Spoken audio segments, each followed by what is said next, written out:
And you got a lot of guys with experience coming back now. So with a lot of guys with experience coming back, that's that old adage about a coach feeling so good because you've got all of those kind of returning starters and returning lettermen coming back for you this year. Yeah, it is. I think particularly if it's in the right vein. I always tell guys, you don't just show up and kind of go, well, okay, yeah, I'm a senior, yeah, I'm a junior. But I think if you really look at, if you're a learner and you look at all the lessons that you've learned along the way and you put those to good use, then yeah, that experience is worth something. And I think these guys definitely are in that vein. But just saying you've got guys back, to me, you know, if you haven't done anything with it. But you know, I was telling some of the other guys, I remember, you know, we're playing down in Austin and playing great against the Longhorns, and we're ahead, and I'm looking out there, and we got 3 true freshmen in our D-line, and I'm going, wow, how about that, you know?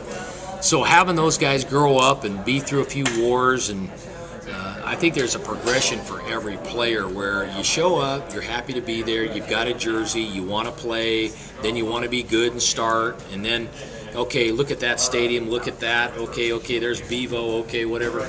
And then you've kind of got to go, guys, we're through with that. We need to win the football game.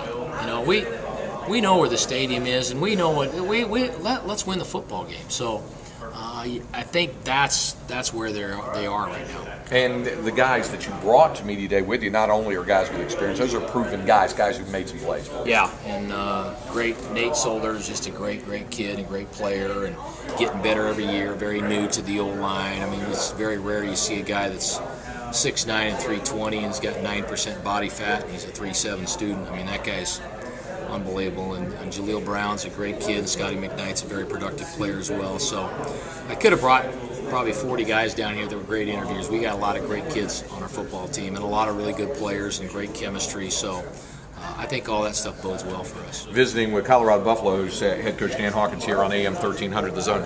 2 other great kids you got are guys that everybody's asking about. Your 2 quarterbacks. You've had them. They're experienced and guys that once more you're faced with the decision of what happens and where you go with it. Yeah, you know, the good news is you got 2 quarterbacks. The bad news is you got 2 quarterbacks. They handle it great. They really do. And it's not been easy for them. It's not been easy for me or us. But I said this. Life's not easy for a lot of people. You know, it's there's a long line of that. I think adversity is part of life in football, and you got to learn to handle that. And on great teams, and you know this, you've covered enough of. Not everybody gets the ball. You know, it's not. You can't treat everybody fair. It's not. So at some point, when you have a great football team, you have to have kids that kind of go, hey, you know what? I'm going to kind of put the team before myself here. And that's how they are. And so we'll see. It might be Tyler the whole way. It might be Cody. It might be both of them. I don't know. So we'll see how it all shakes out.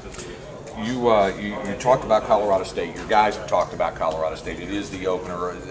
You've got another one of those brutal non-conference schedules. How critical is it for you to get off to a good start, even in the opener against Colorado State? It always is big, and you know this. I mean, I think you win that opener, you know, stats say that you're going to win about 70% of your games, and it's momentum is such a big deal for anybody, particularly when you're dealing with teenagers.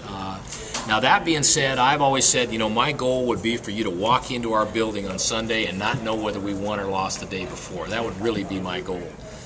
So we try to level that out a little bit, but it is your rival, it is the opener, hence there's a lot of emphasis put there.